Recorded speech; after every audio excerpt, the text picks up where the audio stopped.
내 삶은 막막하고 나는 백도 인맥도 없고 나 혼자는 답을 정말 못 찾겠는데 어떻게 해야 하냐.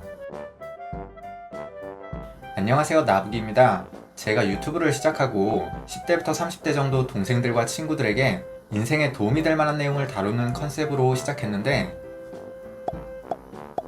오히려 제가 보고 배워야 할 40대, 50대 이상의 선배님, 선생님들이 공감해 주시는 경우가 압도적이더라고요.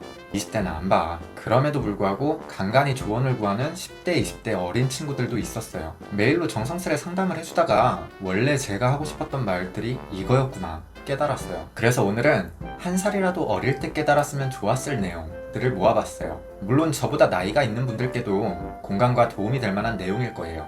특히 자녀가 있으신 분들이라면요. 첫째, 주변 어른들 말을 듣지 마라. 내 주변에 성공한 멋진 어른이 있다면 예외겠지만 통계적으로 성공했다고 할 만한 사람들은 전체 인구의 30%가 채 안 돼요. 파레토 법칙만 봐도 20%의 소수가 80%를 먹여 살린다잖아요. 심지어 그들은 그들만의 동네에 모여 살기에 저런 성공한 사람들이 내 이웃으로 있을 확률은 매우 낮아요. 때문에 불행하게도 나한테 어떻게 살아가야 한다고 비전을 제시하는 어른들의 대부분은 자신들도 가보지 못한 길이 정답이라고 알려줘요. 이게 얼마나 무책임한 일인지 그 단적인 예시가 공부 열심히 해서 서울 연고대 가야 성공한다. 그래서 스카이 나온 학생들이 공무원 준비를 하나요? 스카이를 비하하는 것도 공무원을 비하하는 것도 아니에요. 단지 대학은 본격적인 사회생활을 쾌적하게 시작하는 시작점을 선정하는 단계일 뿐이에요. 그냥 명문대 합격하는 게 인생 목표가 되면 그 목표 이루고 시작점에 멈춰있는 결과밖에 없을 거예요. 공무원 또한 부자가 될 수 있는 아주 좋은 직업이라고 생각해요. 안정적이고 혜택도 많고 대출도 잘 나오고 투자를 병행하기에 최적의 조건이고 월급쟁이 부자가 탄생하기엔 최고의 발판이죠. 하지만 애초에 공무원을 지원하는 대부분이 보수적인 성향의 사람들이기 때문에 재테크나 투자를 멀리하고 공무원 출신 부자들이 많지 않은 이유로 이어져요.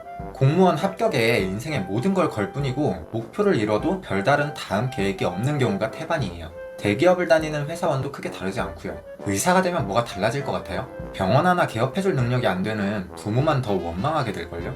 그냥 남들보다 부유한 월급 노예가 되는 거고 노예 중에 귀족 노예.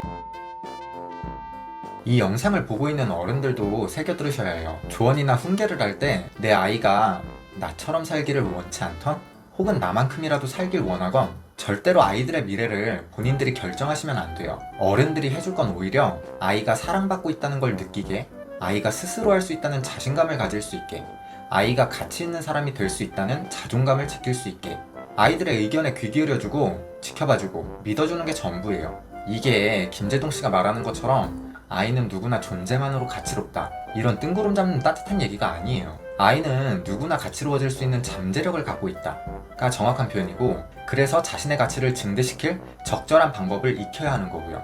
여기에 어른들의 영혼 없는 훈수는 정말 큰 도움이 안 된다니까요. 아니, 내가 겪었던 경험과 시행착오를 자녀가 반복하지 않길 바라는 건 100번 이해해요. 그렇다고 혼자 도출한 답만 아이들한테 띡 던지고 강요할 게 아니죠. 내가 젊어서 잘못 생각했거나 실수했던 경험들, 얼마나 힘들었고 비참했으며 어떻게 극복했는지, 혹은 왜 극복하지 못했는지, 이런 경험들을 아이들과 적나라하게 복기해 본 적이 있어요? 내 경험을 양분 삼아 아이들에게 방향을 제시하려거든 그 경험을 분석하는 과정을 최소한 아이들과 함께 논의해 봐야 하는 거 아니에요? 근데 이게 참 쉽지 않아요. 저도 못할 것 같아요. 그러니까 저렇게까지 하라는 건 아니지만 혼자 내린 답을 주입하려 하지 말고 믿고 지켜보고 격려해주기라도 하시라고. 정말 탈법과 반인륜적으로 나쁜 길로 빠지지 않게만 잘 잡아주시고. 아이들이 미래다. 예전엔 흔한 문구였죠. 전 아직도 동의해요. 그런데 지금 그 어떤 시스템에서도 아이들을 더 큰 사람으로 양성하는 구조를 본 적이 없어요.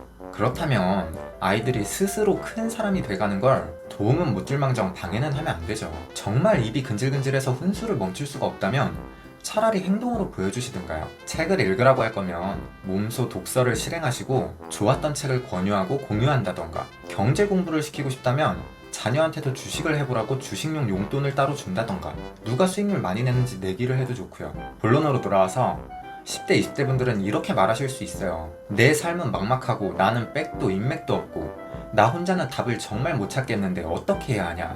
그래서 책을 읽으라는 겁니다.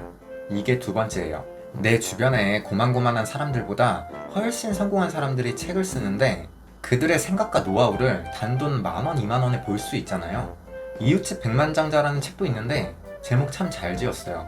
내용과는 상관없지만 책을 통하면 백만장자를 이웃으로 만들 수 있죠. 굉장히 올드하고 식상한 멘트 같지만 이 쉬운 방법이 예나 지금이나 왜 진리인 줄 알아요? 어차피 대부분은 말해줘도 안 해요. 지금 이 말을 듣고 책을 읽기 시작한다면 이미 상위 10%로 시작하는 거고 남들보다 인생을 앞서 나가는 거예요. 제가 책을 하나 추천할 건데 정말 장담할 수 있어요. 100명 중 1명이나 실제로 읽을까 말까 할 거예요. 이 영상을 보신 분들 중 제가 추천할 책을 이미 읽었거나 읽을 예정이신 분들은 댓글을 남겨주세요. 조회수랑 비교해보면 간단하잖아요. 정말 남들한테 배울 게 없을 정도로 재능을 타고난 사람들은 책을 읽을 필요가 없어요. 근데 그런 사람이 여러분은 아니잖아요. 물론 저도 그런 재능충이 아니라는 걸 늦게나마 깨달았고요. 책 추천해달라는 질문을 꽤 많이 받았는데 정말 고민 많이 했어요. 사람마다 상황이 다 다르고 받아들이는 수준도 다 달라서 함부로 어떤 책 한 권을 딱 못 고르겠더라고요. 그래서 이 책으로 골랐어요. 세이노의 가르침. 유명한 거라 많은 분들이 아실 텐데요. 사실 이건 책이 아니에요. 세이노라는 필명의 성공가가 기고한 칼럼들을 팬들이 종합하여 PDF로 만든 거고 저자도 이걸 허락한 거고요. 그래서 심지어 무료고 PDF 파일은 댓글에 링크 올려드릴게요. 책으로 보고 싶으시다면 인터넷에 찾아보면 제본에서 책으로 파는 사람들도 있더라고요. 돈 관련된 문제는 사양이니 이건 각자 찾아보시고요. 여튼 정식 출판된 책이 아니라 저자가 막 날 것 그대로의 멘트들을 날리는데 처음 보시는 분들은 좀 당황할 수도 있어요. 근데 그것조차 나름의 묘미로 작용해요. 아 참 혹시나 말하는데 이거 일본인이 쓴 거 아니? 셋째, 스스로 결정하고 스스로 책임져라. 이걸 깨닫고 제 인생이 변했어요. 당연한 말 같지만 이 말을 온전히 이해한 사람이 몇이나 될까요? 나라는 사람을 게임 캐릭터라고 생각하고 레벨을 올리려면 어떻게 해야 할까요? 게임에서는 단순히 사냥을 하거나 퀘스트를 깨면 돼요. 근데 이게 현실에서는 다음과 같은 프로세스로 일어나요. 내가 고민하고 내가 선택하고 그 결과를 온전히 받아들이고 책임지는 일. 이 과정을 많이 겪을수록 자신의 문제 해결 능력이 향상이 돼요. 경험치가 쌓이고 레벨이 올라가는 거예요.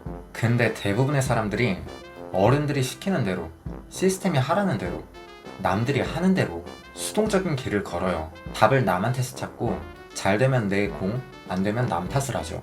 사회 탓, 환경 탓 모두 같은 맥락이에요.